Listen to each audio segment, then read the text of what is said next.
এটা বলে ফেলেছি উত্তেজনার বলবশতে, বলে ফেলেছি, সবাই আমাকে ক্ষমা করে দেবে। বলে ফেলেছি উত্তেজনার বলবশতে, বলে ফেলেছি, সবাই আমাকে ক্ষমা করে দেবে। বলে ফেলেছি উত্তেজনার বলবশতে, বলে ফেলেছি, সবাই আমাকে ক্ষমা করে দেবে। প্রথমত ক্ষমা চেয়ে নিচ্ছি যে আমি একটা রং কথা, এক একজনের কাছে এক এক রকম দাম।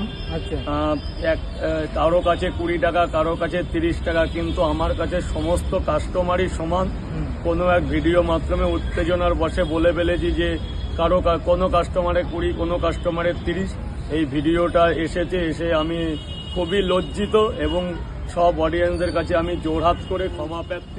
14 বছর ধরে আমি একটা বিজনেস করে আসছি, তো যেরকম দাম ছিল সেই অনুপাতেই আমি মুখ ফুসলে দামটা বেরিয়ে গেছে। কিন্তু আজকের দিনে যে দ্রব্যমূল্য, যে জিনিসপত্রের দাম, যে ডিম টিমের দাম, আলু, ময়দা, প্রত্যেক মালের এতটাই দাম যে আমি একটু সীমিত পয়সা বাড়াতে বাধ্য হয়েছি।